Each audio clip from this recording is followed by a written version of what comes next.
সহকর্মীদের শেষ শ্রদ্ধা ভালোবাসায় সিক্ত উপদেষ্টা হাসান আরিফ। তাকে আইনাঙ্গনে সততা ও সাহসের বাতিঘর বললেন দীর্ঘদিনের সহকর্মীরা। হাইকোর্ট ও সচিবালয়ে জানাজা। দেশের বিভিন্ন খাতে তথ্য বিভ্রাটের পেছনে নীতি নির্ধারকদের নেতিবাচক ভূমিকা দায়ী বলেছেন অর্থ উপদেষ্টা ডক্টর সালেহ উদ্দিন আহমেদ। মালিকরা কোন উদ্দেশ্যে পত্রিকা টেলিভিশন বাজারে আনছেন গণমাধ্যম সংস্কার কমিশনকে তা খোঁজার আহ্বান জানিয়েছেন গণমাধ্যম ব্যক্তিত্ব শফিক রেহমান। সংস্কারের অজুহাত দেখিয়ে মানুষকে অধিকার বঞ্চিত করে রাখা অন্তর্বর্তী সরকারের উচিত হবে না বলেছেন বিএনপি চেয়ারপারসনের উপদেষ্টা মোয়াজ্জেম হোসেন আলাল। জামায়াতে ইসলামীর আমির ডাক্তার শফিকুর রহমান বলেছেন, আওয়ামী লীগ ক্ষমতা ছেড়ে পালানোর আগে ব্যাংক বিমাসহ আর্থিক খাতগুলো লুটেপুটে খেয়েছে।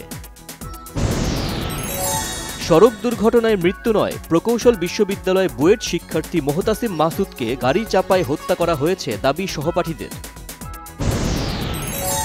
বিদ্যুৎ, জ্বালানি ও খনিজ সম্পদ উপদেষ্টা মোহাম্মদ ফাউজুল কবির খান বলেছেন, সাধারণ মানুষ যেটা চায় সেটাই করবে অন্তর্বর্তী সরকার। খাদ্য মন্ত্রণালয়ের উপদেষ্টা আলী ইমাম মজুমদার বলেছেন, নিত্যপণ্যের দাম স্থিতিশীল রাখতে ধান চাল সংগ্রহের মাধ্যমে খাদ্য নিরাপত্তা গড়ে তোলা হচ্ছে। পুলিশ মহাপরিদর্শক বাহারুল আলম বলেছেন, দলীয় স্বার্থ উদ্ধারে বড় ধরনের অপরাধ করার কারণে পুলিশ লজ্জিত। চাঁদাবাজি বন্ধে সব ধরনের ব্যবস্থা নেওয়া হয়েছে, চাঁদাবাজদের তালিকা করে তাদের গ্রেপ্তার অভিযান শুরু হবে জানিয়েছেন ডিএমপি কমিশনার শেখ মোহাম্মদ সাজ্জাদ আলী। আকাশের মেঘলা ভাব কাল থেকে কিছুটা কমবে।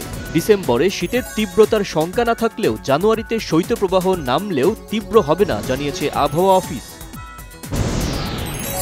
এক রাতেই আশুলিয়ায় একটি বিয়েবাড়ি সহ 2 জায়গায় দুর্ধর্ষ ডাকাতি, মারধর, আহত বেশ কয়েকজন। টঙ্গীতে বেইলি ব্রিজ ভেঙে ট্রাক পড়ে গেছে তুরাগ নদীতে। টঙ্গী ব্রিজ এড়িয়ে কামারপাড়া মুন্নু গেট বিকল্প সড়ক ব্যবহারের অনুরোধ রুটটিতে চলাচলকারীদের প্রতি।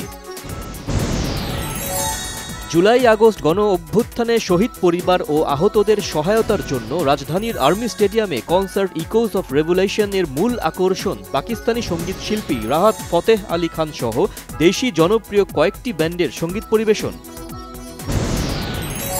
এবার ইসরায়েলের আকাশ প্রতিরক্ষা ব্যবস্থা ভেদ করে তেল আবিবে আছড়ে পড়ল ইয়েমেনের মিসাইল। পাকিস্তানের দূরপাল্লার ব্যালিস্টিক ক্ষেপণাস্ত্র তৈরির কর্মসূচিকে যুক্তরাষ্ট্রের জন্য উদীয়মান হুমকি হিসেবে উল্লেখ করেছেন হোয়াইট হাউসের এক কর্মকর্তা। প্রিমিয়ার লিগে মোহামেডানের পর এবার ঢাকা আবাহনীর কাছেও হেরেছে বসুন্ধরা কিংস। কুমিল্লায় ভাষা শহীদ ধীরেন্দ্রনাথ দত্ত স্টেডিয়ামে কিংসকে 1-0 হারিয়েছে আবাহনী। অনূর্ধ্ব 19 নারী এশিয়া কাপ ক্রিকেটের ফাইনাল কাল, ভারতের প্রতিপক্ষ বাংলাদেশ, শিরোপা জয়ের প্রত্যাশা স্বর্ণাদের। বলিউড মেগাস্টার শাহরুখ খানের থাপ্পড়ে আহত হয়ে যুক্তরাষ্ট্রে অনুষ্ঠান করতে পারেননি পাঞ্জাবি সঙ্গীত শিল্পী হানি সিং। এমন খবর প্রচারের 9 বছর পর হানি জানালেন, শাহরুখ কখনোই হাত তোলেননি, বরং সেদিন স্টেজে উঠতে চাননি বলেই নিজের মাথায় নিজেই কফির মগ ভেঙে আহত হয়েছিলেন। নাকে ভুল অস্ত্রোপচারের জন্য একের পর এক সিনেমা থেকে বাদ পড়ছিলেন প্রিয়াঙ্কা চোপড়া। সব ছেড়ে দিতে চেয়েছিলেন, কিন্তু গদ্দার 2 এর পরিচালক অনিল শর্মা তার পাশে দাঁড়িয়ে মেকআপ আর্টিস্টের সহায়তা নিয়ে চেহারায় চমক এনে দেন।